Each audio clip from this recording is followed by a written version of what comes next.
outfit. Give it up for her, the Olive.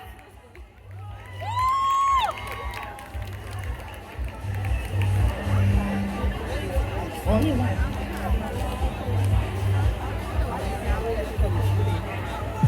Take the floor.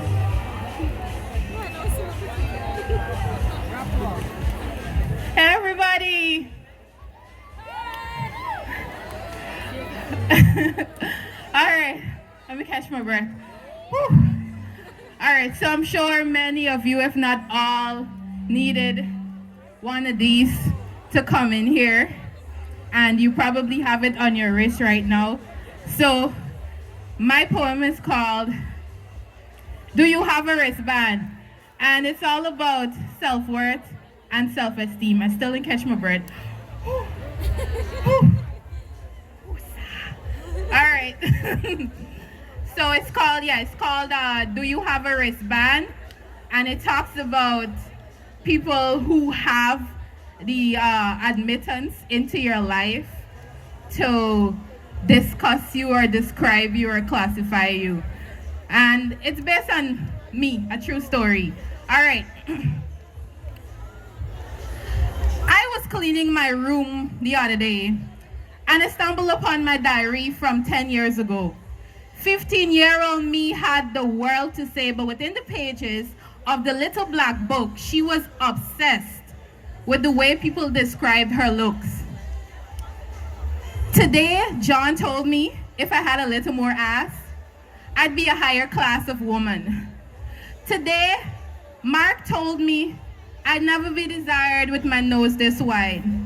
Flip, flip, flip. It seemed Matthew, Mark, Luke, and John took a break from being holy to classify me, and I took their words as gospel, then wrote parables of self-love while putting a price tag on my body to sell.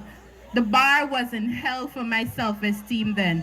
I read those pages, remembered letting them in my mental space, and realized that after all this time I didn't ask. Do you have a wristband? They ambitiously scaled the fence and took up residence, so years later I can find evidence that I created a permanent palace for opinions that come with malice. So I sent them packing, ripped out the page where one said, I gotta tuck in my tummy. Sweetie, all this beauty and brilliance gotta be contained somewhere so I can give birth to excellence, which is a part of my brand. Do you have a wristband? I burned the pages where one told me. I burned the pages where one told me I'm only powerful when I'm airbrush.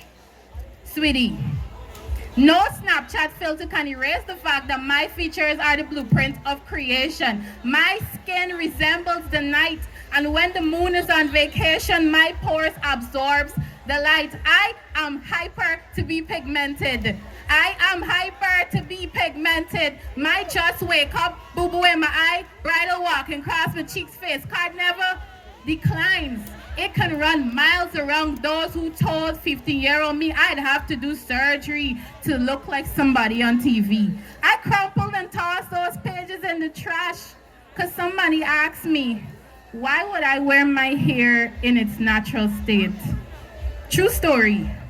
I cried when they threw that gasoline from the relaxer jar, then lit my hair on fire with a fine-tooth comb and fanned the flames on the open oven dryer, but didn't have the courage to check their wrist first before I put my crown and confidence through the worst. I snuck them through the back door of my self-esteem when they told me my curls are too uptight. Sweetie, it wants to face the sun standing at attention. It wants to hug my scalp because it adores me. My curls repel being stretched and loose. They said shrinkage was the enemy, but it was just loving the view. When I opened the window for them to climb through, I made myself choose between brushing my teeth and bathing my toothbrush in the gel jar. But these days, my edges don't want to lie down. It's ready for war. War on insecurities. War on body dysmorphia. War on, don't take a picture, I'm not wearing any makeup. War on caring about what people without a wristband gotta say about me. I dashed away the entire diary and made my self-worth only dependent on one entry, one wristband, and it fits just right on this hand. This wrist. Truth is, my Cinderella is closing doors so nobody won't have a ball dictating how I should feel about me. They can come from the sky, the sea, or the land. I'm gonna ask them, do you have a wristband? Thank you. Thank you so much to Olive. Let's give it up for her one more time. All right, so once again, my name is Jasmine Harris. For those of you that do not know me, I know